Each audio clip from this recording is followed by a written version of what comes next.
वाञ्छाकल्पतरुभ्यश्च कृपा सिन्धुभ्येव च पतितानां पावनेभ्यो वैष्णवेभ्यो नमो नमः। जय श्री कृष्ण चैतन्य प्रभु नित्यानंद, श्री अद्वैत गदाधर श्रीवासादि गौरभक्तवृंद। हरे कृष्णा कृष्ण कृष्ण हरे हरे, हरे राम राम राम हरे हरे। नमो विष्णुपादाय कृष्णपृष्ठाय भूतले श्रीमते भक्तिवेदांत स्वामिनिति नामिने। नमस्ते सारस्वते देवे गौरवाणी प्रचारिणे, निर्विशेष शून्यवादी पाश्चात्य देशतारिणे।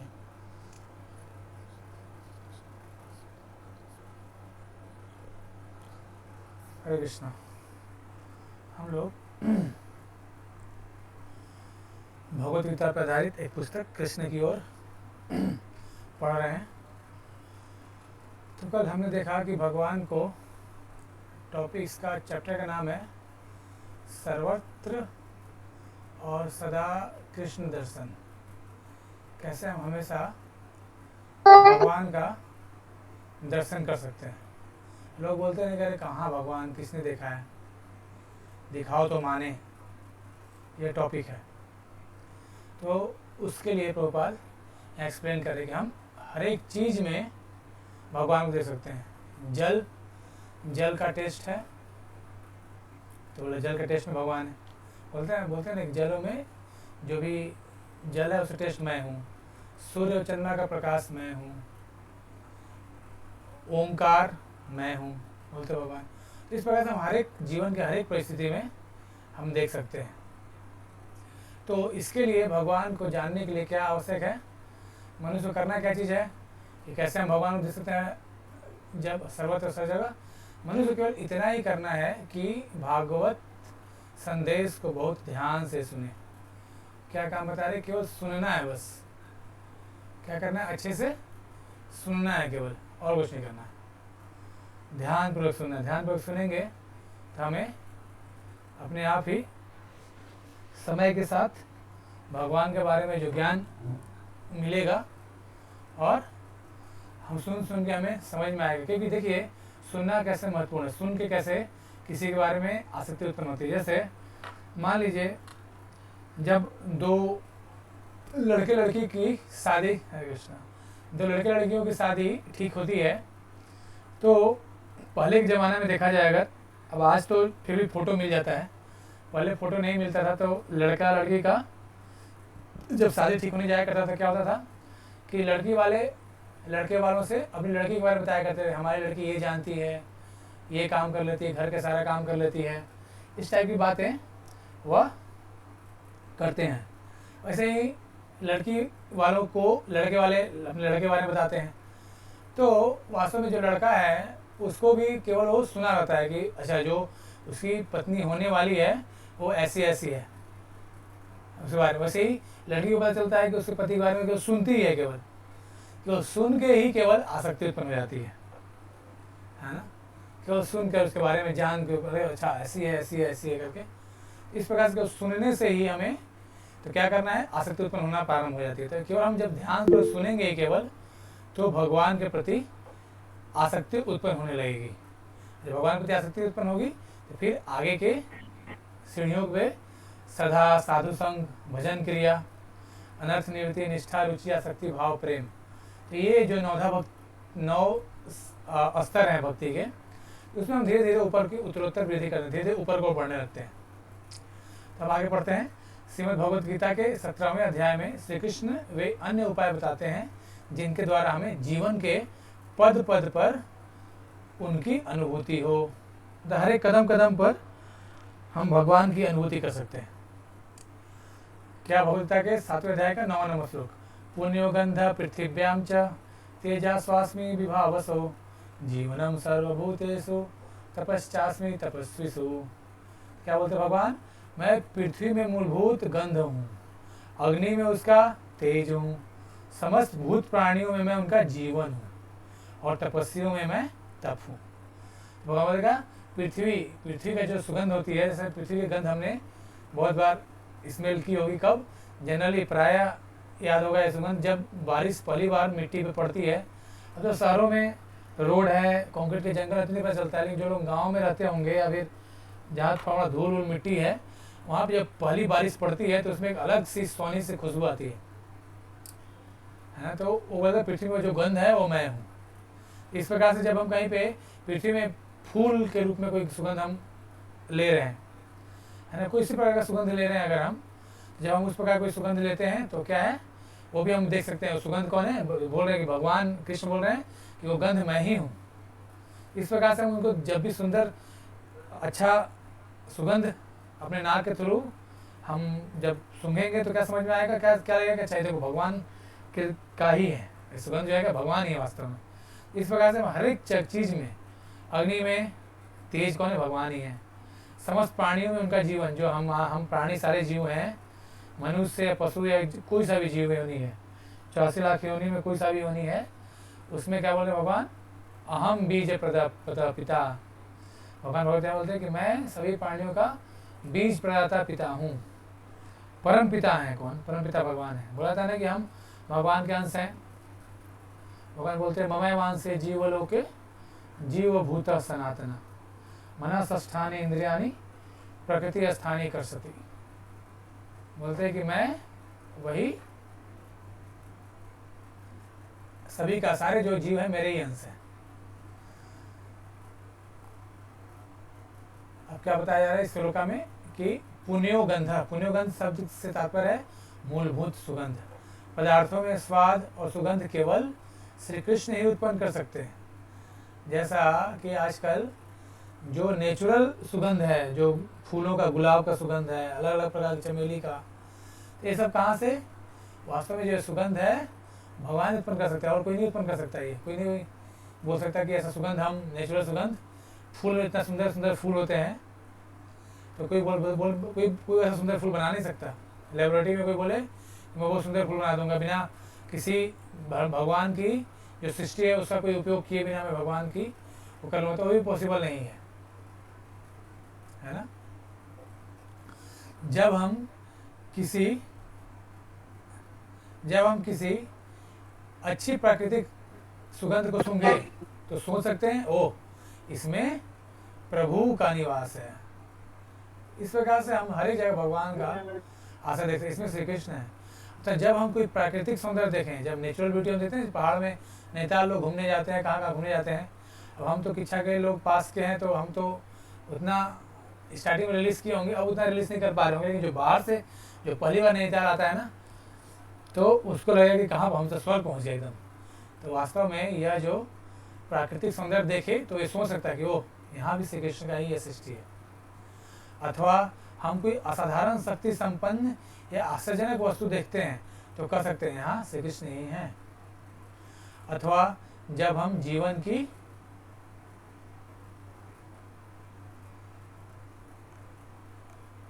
की कोई योनि देखते हैं, जो 84 लाख योनियाँ हों, कोई सा भी योनि देखते हैं, तो चाहे वह वृक्ष हो, पौधा हो, पशु हो या पक्षी, मानव प्राणी हो, तो हमें तुरंत समझ लेना चाहिए कि यह जीवन क्या है, श्री कृष्ण का ही एक अंश है। क्योंकि जीव ही उस शरीर से चैतन्य किरण जो श्री कृष्ण का अंश है, मतलब कौन सा, आत्मा, चैतन्य है, जो आत्मा इस शरीर से निकली तेवं शरीर छिन्न भिन्न होने लगता है। जैसे ही आत्मा इस शरीर से निकलेगा उससे क्या होगा, छिन्न भिन्न हो जाएगा। कोई शरीर को कोई पूछेगा भी नहीं। लोग बोलते हैं ना कि हमारे दादा चले गए, छोड़ के चले गए, कहाँ छोड़ के चले गए, ये तो शरीर पड़ा हुआ है उनका, सामने पड़े हुए दादाजी, नहीं कौन छोड़ के गया, उसमें से वो आत्मा निकल के चली गई, तो वह शरीर क्या हो गया, डेड हो गया एकदम। कोई, अब हम जिस दादाजी को गले लगाते थे, सब करते थे, अब क्या, अब वो शरीर को हम क्या करेंगे, बोले जल्दी घर से बाहर निकालो, जल्दी इनको शमशान में ले जाओ। तो क्या किसकी वैल्यू थी आज तक, हम किसको दादाजी बुलाते थे, क्या हम शरीर को बुलाते थे, नहीं, हम उसके भीतर जो जीवात्मा रह रही थी उसको हम निर्देशित करके, उसको हम पॉइंट करके, उनसे हम उस आत्मा से, एक्चुअली में जब तक वो शरीर में थी तब हम उस आत्मा को वास्तव में जो था उससे हमारी लगाव थी। जिस प्रकार से हम भी अपने शरीर में देख सकते हैं, हम जब छोटे 5 साल के बच्चे थे, फिर 10 साल के हुए, 15 साल के हुए, ऐसे एज बढ़ती आ रही हमारी, लेकिन हम जानते हैं कि जो मैं मैं जो 5 साल के भीतर था या 10 साल के भीतर हूँ, वो मैं आज भी मैं ही हूँ। तो वह मैं कभी नहीं बदलता, हमारा शरीर तो निरंतर बदल रहा है, लेकिन वह मैं नहीं बदलता कभी। तो वह जो मैं है वह क्या है? वही आत्मा है। तो भगवान बोलते हैं भगवत गीता में फिर से, बीजम माँ सर्वभूतानाम विद्धि पार्थ सनातनम बुद्धिर्बुद्धिम बुद्धिर्बुद्धिम तामस्मि तेजस तेजस्विनाम हम। क्या बोल रहे हैं भगवान कि हे अर्जुन, यह जान लो कि संपूर्ण प्राणियों का मूल बीज मैं ही हूँ। मूल बीज मैं हूँ। बुद्धिशाली व्यक्तियों की बुद्धि और तेजस्वियों का तेज भी मैं ही हूँ। श्रीमद् भगवद गीता 7वां अध्याय 10वां नंबर श्लोक। आगे भगवद गीता के 8वां अध्याय में आता है, भगवान बोलते हैं अहम सर्वस्व प्रभो मत्ता सर्वम प्रवर्तते इति मत्वा भजन्ते माम मुधा भाव समन्विता। बोलते हैं कि हम सर्वस्व प्रभो, I am the source of everything and everything emanates from me. इति मत्वा भजन्ते माम, बाय knowing this, इति मत्वा भजन्ते माम बुधा भाव समन्विता। वह मेरे स्वभाव को, that intelligent person get the भाव, that भाव, कौन सा भाव? भगवत तत्व का। क्या बोलते हैं? अहम सर्वस्व, मुझसे सब चीज निकलता है। भगवान खुद बोल रहे भगवत गीता में, इति मत्वा भजन्ते, जो ऐसा जानकर मेरा भजन करता है। तो इस प्रकार से हम जब देखेंगे कि सब चीज़ भगवान से जो सृष्टि सब चीज़, तो हम हर एक जगह भगवान का उपस्थिति का अनुभव कर सकते हैं, हर एक जगह भगवान को दे सकते हैं। यहाँ भी स्पष्ट कहा गया है कि श्री कृष्ण सभी प्राणियों के जीवन प्राण है। इस प्रकार हम पद पद पर भगवान के दर्शन कर सकते हैं। तो लोग बोलते हैं कि मेरे भगवान दिखाओ तब मैं मानूंगा। तो भगवान हमारे नौकर तो है नहीं, है ना, कि हमने बोले कि घंटी बजा दी और आगे खड़े हो गए, अभी हाँ बताओ क्या करना है। तो उसको देखने के लिए पर्टिकुलर कुछ योग्यता होनी चाहिए हमारे भीतर। जैसे हम पीएम से भी नहीं मिल सकते, प्रधानमंत्री साहब मीटिंग कर सकते हैं क्या सामने जाके? नहीं कर सकते हम, क्योंकि हमारी योग्यता नहीं है। आपको पीएम से साथ बात करना है, मीटिंग करना है, तो क्या भैया आप IAS वाइस का एग्जाम निकालिए, कलेक्टर बनिए, बड़े सचिव बनिए, सेक्रेटरी बनिए। तो सेक्रेटरी बनिएगा तो खुद ही जाके आपको मौका मिलेगा वहाँ से बात करने के लिए। तो उसके लिए आपको IAS बनना पड़ेगा, तब हम जाके उनके साथ ऑफिस में बैठ के साथ में डीलिंग कर सकते हैं उनके साथ। उसी प्रकार से भगवान का इस प्रकार प्रत्यक्षता दर्शन करना चाहते हैं तो किसी योग्यता की आवश्यकता है। तो वह योग्यता क्या है? वह योग्यता है, भगवान बोलते हैं भक्त्या माम अभिजानती, कि भक्ति के द्वारा मुझे जाना जा सकता है। किंतु लेकिन क्या बोल रहे भगवान कि प्रभात कहते हैं हाँ अवश्य भगवान के दर्शन कई प्रकार से हो सकते हैं, किंतु यदि कोई व्यक्ति अपनी आंखें ही बंद कर ले तो और कहे कि मैं भगवान को देखूंगा नहीं, तो उसे कैसे दिखाया जा सकता है? बोलेगा नहीं नहीं नहीं नहीं, कुछ तुम इधर बातें मत कीजिए, सीधे दिखाइए, मेरे को दिखाइए। नहीं भाई, दिखाने का रास्ता बता रहे हैं, तुम पहले उतना योग्य तो बनो उस चीज़ के, वो योग्यता तो हासिल करो, तब तो आप देख पाओगे, तब तो मिल पाओगे। तो उपयुक्त श्लोक में बीजम शब्द का अर्थ बीज है और इसे सनातन घोषित किया गया है। हम एक विशाल वृक्ष देखते हैं, किंतु इस वृक्ष का मूल उद्गम क्या है? वह यही सनातन बीज है। प्रत्येक प्राणी में जीवन का बीज विद्यमान है। वो क्या बीज है? वह बीज है जीवन का बीज। क्या है वह जीवन का बीज हम प्रत्येक शरीर में क्या है? आत्मा है। आत्मा के रूप में वह बीज विद्यमान है। और ये आत्मा क्या है? परमात्मा का अंश है ना, भगवान का अंश है। तो भगवान का अंश है, मतलब अल्टीमेट कौन हुए? पिता, भगवान ही हुए परम पिता। शरीर अनेक परिवर्तनों से गुजरता है। माता के गर्भ में विकसित होता है, 0 से 9 महीने तक शरीर धारण करता है अपना। एक छोटे शिशु के रूप में बाहर आता है, बालक बनता है, फिर युवावस्था को प्राप्त होता है। किंतु जीवन का जो बीज उसके भीतर है, जो आत्मा उसके भीतर है, वह परमानेंट है, वो नहीं बदलता। शरीर तो बदलते जा रहा है। धीरे धीरे हम युवावस्था से धीरे धीरे हम प्रौढ़ावस्था को होंगे, फिर बुढ़ापा में आ जाएंगे बिल्कुल, और फिर ये शरीर छूट जाएगा एक दिन। तो इस प्रकार से हम देख सकते हैं कि क्या वह अस्थाई है, इसीलिए उसे तो यह जो आत्मा है उसे क्या कहा जाता है? सनातन कहा जाता है। इसीलिए जो हमारा धर्म है उसे क्या कहा जाता है? सनातन धर्म। तो हमारा जो डीलिंग है, सनातन धर्म की जो बातें हैं वो क्या से किस चीज़ पे डील करती है? वो शरीर से संबंधित नहीं है। हमारा जो सनातन धर्म है वो सनातन चीज़ से डील करती है। सनातन क्या है इस शरीर में? सनातन केवल आत्मा है। शरीर तो दिनों दिन छीन होते जा रहा है। श्रीमद् भागवतम में आता है एक वर्णन कि जैसे उद्यनम अस्तम चयनसो, जिस प्रकार से सूर्य उदित होता है और शाम को सूर्य अस्त हो जाता है, जैसे ही सूर्य एक सूर्य उगा फिर शाम को अस्त हुआ, हमारी आयु छीन हो गई। फिर अगला सूरज उगेगा, फिर शाम होगा, आयु खत्म हो जा रही है, छीन होती जा रही है। एक एक दिन कम होते जा रहा है हमारे जीवन से। तो यह जो सनातन चीज क्या हुआ है, वो आत्मा हमारे शरीर में है। तो उस सनातन चीज का को क्या चाहिए? आत्मा को क्या चाहिए? परमात्मा का संग चाहिए। आत्मा को परमात्मा का संग कैसे दिलाएंगे? इस सनातन धर्म में हम भगवान की भक्ति के द्वारा। तो अगोचर रूप से हमारा शरीर प्रतिक्षण परिवर्तित हो रहा है। हमको दिख तो नहीं रहा है कि मतलब उस पर डेली बदल रहा है। हर एक मतलब बिल्कुल समय समय बिल्कुल प्रतिक्षण, मतलब हर एक सेकंड बीता हमारा शरीर परिवर्तित हो गया। आपने विज्ञान में भी पढ़ा होगा सभी ने कि कोशिकाएं मरती हैं, रोज जीवित होती हैं।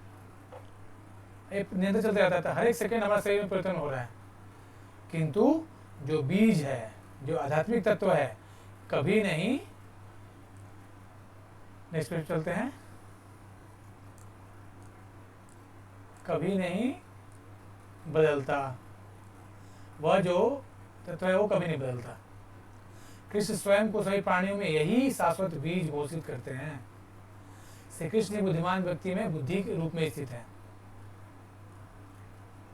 श्री कृष्ण की कृपा के बिना कोई भी व्यक्ति असाधारण रूप से बुद्धिमान नहीं हो सकता। प्रत्येक व्यक्ति एक दूसरे से अधिक बुद्धिमान होने का प्रयत्न कर रहा है, किंतु श्री कृष्ण की कृपा के बिना यह संभव नहीं है। अतः जब भी हमें कोई असाधारण बुद्धिमान व्यक्ति मिले, कोई बहुत ही ब्रिलियंट व्यक्ति मिलता है हमारे सामने, कोई मिलता है, तो क्या समझना चाहिए कि उसमें असाधारण बुद्धि श्री कृष्ण के रूप में ही, श्री कृष्ण ने ही उन्हें प्रदान किया, श्री कृष्ण ही है बुद्धि। इसी प्रकार अत्यंत प्रभावशाली पुरुष में जो प्रभाव दिखाई देता है वह श्री कृष्ण ही है। एक और भगवद गीता में का श्लोक उद्धृत करने के बाद क्या बोल रहे हैं? बलम बलवताम चाहम काम राग विवर्जितम धर्माभिरुद्धो भूतेषु कामो अस्मि भरतर्षभ। हे भरतश्रेष्ठ अर्जुन, मैं बलवान पुरुषों में आसक्ति और कामना से रहित बल हूँ। संपूर्ण प्राणियों में धर्म के अनुकूल काम भी मैं ही हूँ। श्रीमद् भागवत गीता 7वां अध्याय 11वां श्लोक। हरे कृष्णा। तो हम लोग अब क्लोज करते हैं, 9 बज गया। तो हम लोग कल फिर 8:30 बजे फिर से मिलेंगे और हम लोग जिस प्रकार से ये भगवद गीता का चर्चा कर रहे हैं, भगवद गीता पर आधारित पुस्तक है कृष्ण की ओर, तो इसी के बारे में हम कल फिर से चर्चा करेंगे। तो आप लोगों से निवेदन है, आप अपने दोस्तों को भी बोल सकते हैं, क्योंकि देखिए जो सनातन धर्म है, सनातन धर्म का इतना ह्रास क्यों हो रहा है? क्योंकि लोग अपने धर्म के बारे में जानते ही नहीं है। जो बेसिक पुस्तक है, ऐसे तो हमारे सनातन धर्म में अनंत पुस्तकें हैं, 18 पुराण है, 108 उपनिषद है, 4 वेद हैं, कितने उपवेद हैं, कितने उप पुराण हैं, महाभारत में अनंत पुस्तकें हैं। जो अनंत पुस्तकें हैं, तो लेकिन फिर भी चलो होता है, पुस्तक पढ़ने के लिए बोला जा रहा है, लेकिन ठीक है, ऐसे कम से कम जो बेसिक पुस्तक है, जैसे कहा जाता है हर एक पुस्तक, हर एक धर्म का एक पुस्तक है, तो हमारे सनातन धर्म का एक पुस्तक कोई नहीं पढ़ना चाहे तो जो शंकराचार्य है, शंकराचार्य जी बोलते हैं गीता महात्म्य में कि एको शास्त्रम देवकी पुत्र गीता। अगर कोई एक ही शास्त्र पढ़ना है तो कौन सा पढ़ना चाहिए? एको शास्त्रम देवकी पुत्र गीतम। देवकी के पुत्र ने जो गाया है जिस शास्त्र को, उसे हमें क्या करना चाहिए? उसे पढ़ना चाहिए कम से कम। तो हम हिंदू लोग सनातन धर्म के धर्मावलंबी लोग हैं, लेकिन हम खुद अपने धर्म के बारे में कोई जानते नहीं हैं। बाहर दूसरे धर्मों में देखिए कितना लोग छोटे छोटे बच्चों को मदरसा भेजते हैं, छोटे छोटे बच्चों को चर्च भेजते हैं विदाउट फेल। कुछ भी हो जाए, मजाल है जो कि शुक्रवार को आपको, मजाल है कोई धर्म के लोग आपको मिलेंगे, नहीं मिलेंगे, कुछ भी हो उस दिन हो तुमको अपना धर्म का पालन करना ही करना है, उस दिन छुट्टी। लेकिन हमारे हिंदू धर्म के लोग, उनके पास समय ही नहीं है बिल्कुल। कब मंदिर गए थे पिछली बार याद ही नहीं है। तो हम खाली बस केवल बोल बोल कर जय श्री राम बोलने से कुछ ज़्यादा नहीं होने वाला। हमें क्या करना पड़ेगा, जय श्री राम की जो तत्व है, जो भगवत तत्व है, उसे समझना पड़ेगा। जब हम समझेंगे तब हमारी आस्था बढ़ेगी, तो हम कनेक्ट कर पाएंगे।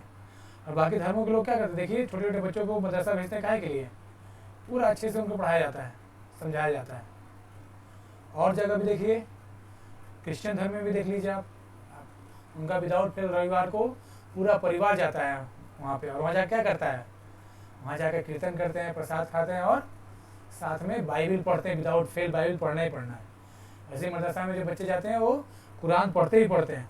सारे मुस्लिम छोटे बच्चे हों, सबको कुरान याद है, भले ही चाहे समझ में आया नहीं आया, धीरे धीरे बड़े होते पढ़ते जा रहे तो उनको समझ में आता है। लेकिन हमारे घर में हमारे बूढ़े से बूढ़े लोगों को पूछो, जो शरीर छोड़ने वाले 25 60 साल 70 साल 80 साल के हो गए, लेकिन वो अभी तक भगवद गीता एक बार भी नहीं पढ़ी होगी उन्होंने भी सही से। तो ऐसे बहुत रेयर केसेस हैं जो मिलेंगे आपको पढ़े होंगे, जिन्होंने हमारे शास्त्रों को पढ़ा होगा। तो हमारे जो बड़े लोग हैं, जो बड़े बुजुर्ग हैं, या फिर जो हमारे माता पिता लोग हैं, जब उन लोग नहीं पढ़े तो बच्चों क्या पढ़ाएंगे वो। इसलिए जिम्मेदारी लेकर हम युवा अवस्था में हैं, तो कौन जिम्मेदारी लेगा हम सनातन धर्म का प्रचार करने का, कोई तो ले जिम्मेदारी। तो उस जिम्मेदारी का पालन करने के लिए हमें तो आगे आना चाहिए भगवान के धर्म का। देखिए अभी वहाँ साउथ में तिरुपति बालाजी में जो भगवान को लड्डू भोग लगता है, उसमें क्या गौमांस की चर्बी और पता नहीं क्या क्या की चर्बी मिला दी गई। किसी हिंदू के कान में जू भी रिंग रही है, मतलब किसी को फर्क पड़ता है भी, किसी से इस ऐसा बातों से कोई फर्क नहीं पड़ता है ना बहुत। लेकिन और यही चीज़ अगर किसी दूसरे धर्म का हो जाता तो देख लीजिए, हिम्मत है कोई कुछ बोल दे, मुंह से कोई बोल देगा तो ही हाथ खराब हो जाएगा किसी धर्म के बारे में। यहाँ तो हमारे धर्म के बारे में बोल दे क्या, गाली दे रहे हैं, लात मार रहे हैं, कुछ भी कर रहे हैं कि हिंदू लोग कान में जू नहीं रंगती। तो हमें देखना चाहिए भगवान की जो सनातन धर्म का जो प्रचार का जो जिम्मेदारी लेना है, किसी को जिम्मेदारी लेना पड़ चाहिए। हाँ, तो आप सभी युवा लोग हैं तो आप उनसे रिक्वेस्ट है, अधिक से अधिक लोगों को आप ये मैसेज, जो ग्रुप जहाँ से आपको लिंक मिली होगी, आप उनको शेयर कर सकते हैं। हरे कृष्णा।